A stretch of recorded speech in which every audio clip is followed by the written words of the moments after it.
బాగున్నారా? అవును, వచ్చి ఎటు వెళ్తుంది ట్రైన్? ఇది ఇటు భీమవరం. ఎంత వాటర్ ఎలా కిందకి పోకుండా పడిపోయింది అంతా డ్రైన్ నుంచి వచ్చిందా? యనమదురు డ్రైన్ మీద నుంచి ఆఫ్ టేక్ ఉందండి. వెంకయ్య వయ్యేరు ఆఫ్ టేక్స్ లూయిస్ చాలా పాడైపోయింది. అది ఒకటి చేయాలి. మళ్ళీ పెట్టుబడి పెట్టలేము, మేము వదిలేస్తాం అంటున్నారు కొంతమంది. ఏమో ఎదతోళ్ళు పెట్టుబడి పెట్టారు. ఊడిపిగా 4,000-5,000 తీసుకున్నారు కదా. గొట్లంకలు, అగ్గుతీత, నాట్లు, దమ్ము, మళ్ళీ 2 సార్లు మందు.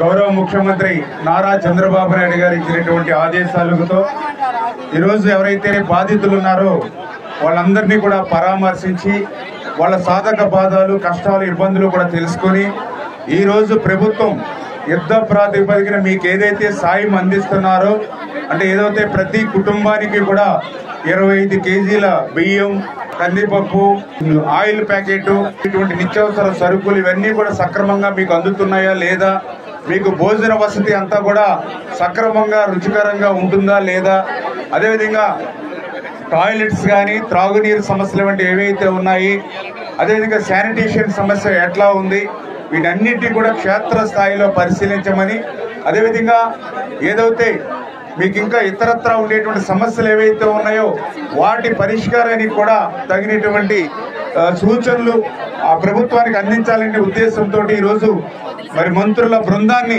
పర్యటించమని కోరగా ఈరోజు మీ దగ్గర రావడం జరిగిందని. ఏదైతే ఇక్కడ R&R కాలనీ ఉంది, ఆ రోజు చంద్రబాబు నాయుడు గారి హయాంలో మనం ఈరోజు R&R కాలనీ మనం నిర్మాణం చేసుకున్నాం.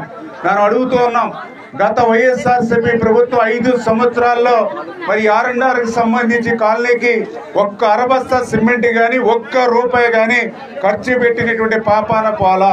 ఈ రాష్ట్రం కోసం, రైతుల కోసం ఈరోజు త్యాగం చేసినటువంటి నిర్వాసితులు ఎవరైతే ఉన్నారో వాళ్ళని ఆదుకోవడం అనేది ఎన్డీఏ ప్రభుత్వం మా యొక్క ప్రధానమైనటువంటి బాధ్యత, మా ప్రథమ ప్రాధాన్యత అని చెప్పి అందుకే ప్రభుత్వ పరంగా కూడా ఏదైతే ఈ యొక్క కాంటూర్లో ఎప్పుడైతే ఈ యొక్క ముంపుకు గురి అయ్యేటువంటి ప్రాంతం ఏదైతే ఉందో వాళ్ళందరికీ కూడా త్వరితగతిన R&R ప్యాకేజ్ ఇచ్చి సురక్షితంగా శాశ్వతమైనటువంటి నిర్మాణాలు, ఇల్లుని నిర్మాణం చేసి అందులో అప్పచెప్పేటువంటి బాధ్యత మా ఎన్డీఏ ప్రభుత్వం కూడా తీసుకుంటామనే విషయాన్ని కూడా ఈ సందర్భంగా తెలియజేసుకుంటూ, గత ప్రభుత్వంలో 2,000 రూపాయలు ఇస్తామని చెప్పి ఆ 2,000 రూపాయలు కూడా కుటుంబంలో ఒక్కరే ఉంటే ఒక్కరికే 1,000 రూపాయలు ఇచ్చినటువంటి పరిస్థితి ఉంది.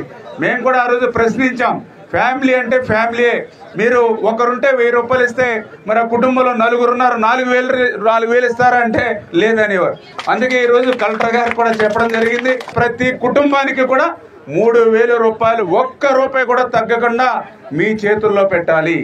ఏదైతే మీకు నష్టం వస్తే ఈరోజు మంత్రులకి ఈ రోజు రావడం కాదు, వారం రోజుల క్రితమే భద్రాచలంలో వస్తున్నటువంటి వరద నీటిని లెక్కించి భద్రాచలం నుండి మళ్ళీ 24 గంటలు 30 గంటల్లో ఏదైతే పోలవరానికి వరద వస్తుందో లెక్కించి, అంటే ఎంత ఇన్ఫ్లో వస్తుంది, ఎంత అవుట్ఫ్లో అవ్వాలనేటువంటి ఆలోచనతో చంద్రబాబు నాయుడు గారు సంబంధిత వరద బాధిత జిల్లా కలెక్టర్లతోటి, ఎస్పీలతోటి అర్ధరాత్రి సైతం మరి చంద్రబాబు నాయుడు గారు మాట్లాడారని అంటే మీ పట్ల, వరద బాధితుల పట్ల, నిర్వాసితుల పట్ల చంద్రబాబు నాయుడు గారికి ఉన్నటువంటి ప్రాధాన్యత విషయాన్ని కూడా మరొక్కసారి మీకు దృష్టికి తీసుకొస్తూ, మళ్ళీ మధ్యలో కూడా 2 సార్లు ఎప్పటికప్పుడు కాన్ఫరెన్స్లు తీసుకుంటూ నిన్న అసెంబ్లీలో కూడా స్వయంగా ఆయన తీర్మానం పెట్టడంతో పాటుగా మరి నిన్న కూడా ఆయన స్వయంగా మాట్లాడి ఏదైతే మీకు అందించేటువంటి సాయాన్ని కూడా స్వయంగా ఆయన అందించారు.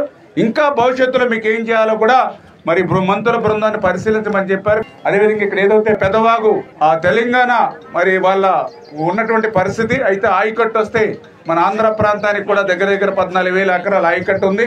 ఏదైతే గోదావరి బోర్డు కూడా 85% ఆంధ్ర, అదేవిధంగా 15% తెలంగాణ పెట్టుకోవాలని ఒక 80 కోట్ల రూపాయల ఎస్టిమేషన్లు పంపిస్తే ఆ రోజు 2021లో ఉన్నటువంటి ముఖ్యమంత్రి దాన్ని పెడచేవని పెట్టడంతో ఒక్క రూపాయి కూడా ఆంధ్రప్రదేశ్ రాష్ట్రం వాళ్ళకి ఇవ్వకపోవడంతో ఆ పెదవాగంతా కూడా కొట్టుకుపోయి మరి దగ్గర మరి 7-8 గ్రామాలు మనం కూడా నష్టపోయినటువంటి పరిస్థితి ఉంది. అది కూడా చంద్రబాబు నాయుడు గారి యొక్క ఆదేశాలతోటి మరి తెలంగాణ మరి మంత్రివర్యులతోటి అదేవిధంగా అక్కడ ఉండేటువంటి ఇరిగేషన్ అధికారులతో కూడా మాట్లాడడం జరిగింది. త్వరలోనే ఆ పెదవాగు కూడా మరమ్మతులు చేసి దానికి కూడా శాశ్వతంగా డిజైన్స్ తీసుకుని పరిష్కారం కూడా చేస్తామని చెప్పి మీ ద్వారా అందరూ కూడా తెలియజేసుకుంటున్నారు.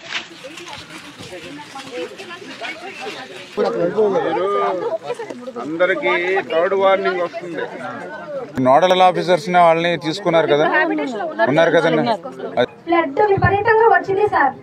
వస్తే మా దగ్గరికి విఆర్ఓ గారు, ఎంఆర్ఓ గారు, అలాగే మండల అధ్యక్షులు, జనసేన అధ్యక్షులు చాలా హెల్ప్ చేశారు సార్ మాకు. 421 ఫ్యామిలీ 1245 సంతోషంగా ఉన్నారా?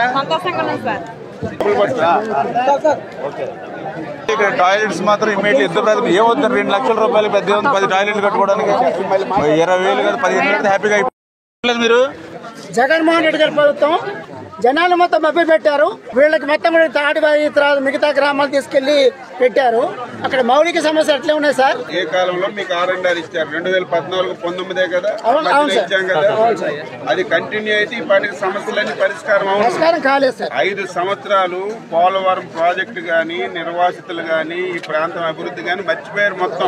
మర్చిపోయారు సార్. ఇప్పుడు మేము అధికారంలోకి వచ్చాం, మొత్తం అప్పుల రాష్ట్రం అయిపోయింది, ఎక్కడ ఒక పైసా లేదు. ఇప్పుడు వరదల్లో ఎవరికి బాధలు లేకుండా చూస్తున్నాం. మీకు R&R గానీ ఎవరెవరికి ప్యాకేజ్ వాళ్ళది అన్ని మాకు కొద్ది టైం మాకు ఇస్తే అన్ని సరి చేసి ఇస్తాం.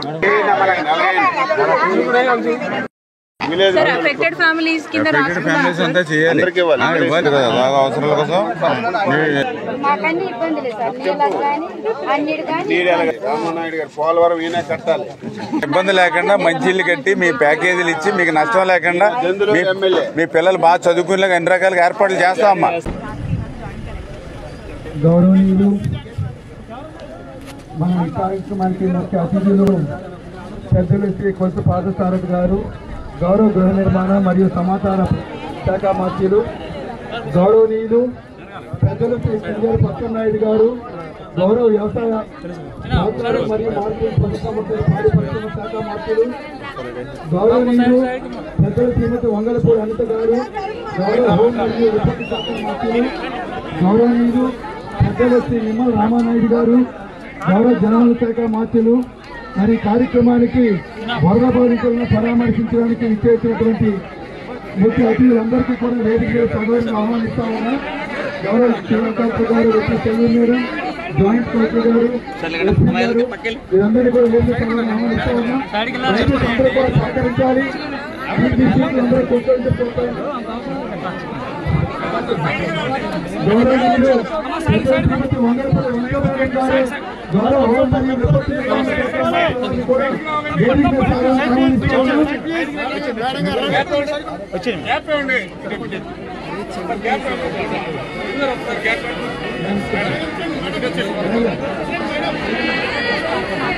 అందరూ కూడా నిశ్శబ్దంగా ఉండాలి. కొంచెం దయచేసి సహకరించాలని కోరుతా ఉన్నా.